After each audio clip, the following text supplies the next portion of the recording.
उत्तर प्रदेश सरकार के विधायक डॉक्टर जीएस धर्मेश ने शुक्रवार को प्रेस वार्ता कर 9 साल में उनकी विधानसभा क्षेत्र में कराए गए विकास कार्यों को पत्रकारों के सामने रखा। उनका कहना था कि उत्तर प्रदेश और केंद्र सरकार के सहयोग से एक साथ ही अपनी विधायक निधि लगाकर उन्होंने विधानसभा क्षेत्र में लगभग 2200 करोड़ के विकास कार्य कराए हैं, जिससे विधानसभा की सूरत और सीरत बदलने का कार्य हो रहा है। इससे कुछ कार्य हो चुके हैं तो कुछ चल रहे हैं और कुछ होने वाले हैं। विधायक डॉक्टर धर्मेश का कहना है कि उनके कार्यकाल की सबसे बड़ी उपलब्धि उनकी विधानसभा क्षेत्र में जो 3 रेल फाटक हैं उनको पूरी तरह से खत्म करके ब्रिज बनाए जा रहे हैं।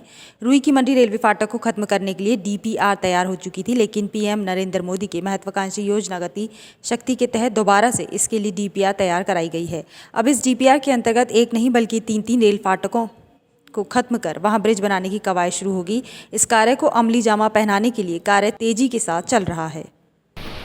ये विधानसभा के अंदर हुए हैं, जिसमें से प्रमुख जो कार्य हैं अपना एक तो जो रुई की मंडी का रेलवे का फाटक है। पहले ये आरओबी बन रहा था जो ईदगाह रेलवे स्टेशन के पास में, लेकिन माननीय प्रधानमंत्री जी की गति शक्ति योजना जो हाई स्पीड ट्रेन है उसकी वजह से पूरे हिंदुस्तान के अंदर शहर के अंदर जितने भी आपके जो फाटक हैं मैनुअली उनको सब बंद किया जा रहा है। और ईदगाह, आगरा फोर्ट और राजा मंडी तीनों स्टेशनों का विस्तारीकरण सौंदर्यीकरण का काम चल रहा था। जैसे पहले जो डीपीआर बनी थी 55 करोड़ की लागत से वो डीपीआर कैंसिल हो गई।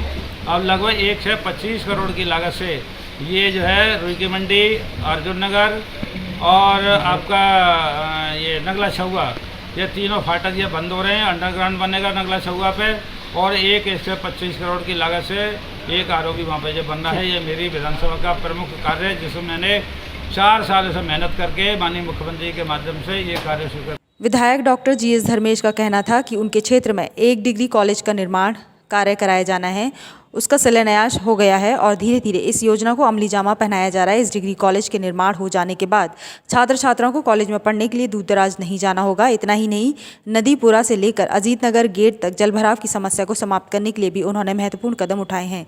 जल निकासी की व्यवस्था के लिए बड़े नाले का निर्माण किया जा चुका है। अभी धनौली से नारीपुरा तक एक योजना के तहत बड़े नाले के निर्माण का कार्य चल रहा है। करोड़ की लागत से मेरी विधानसभा क्षेत्र के अंदर माननीय मुख्यमंत्री जी ने एक राजकीय महाविद्यालय की घोषणा की थी, स्वीकृति दी थी और विधानसभा चुनाव से पहले वहाँ पर कार्य भी शुरू हो गया।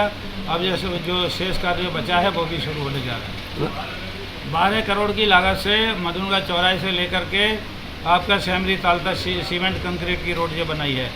देवी रोड पर जलभराव की समस्या होती थी, 17 करोड़ की लागत से वहाँ पर आधा नाला निर्मित हो गया है और अभी द्वितीय किस्त आने वाली है, उसके बाद में वो नाला कार्य भी पूरा हो जाएगा। विधायक डॉक्टर जीएस धर्मेश का कहना था कि पीएम की जो महत्वपूर्ण योजना है स्वच्छ पेयजल को लेकर हर घर हर नोत, इस योजना पर भी काम तेजी के साथ चल रहा है। सरकार की ओर से इस योजना के तहत बजट मिल गया है और साजन क्षेत्र में इस योजना के तहत हर घर में कनेक्शन दिया जा रहा है, जिससे हर घर को स्वच्छ पेयजल पीने को मिल सके।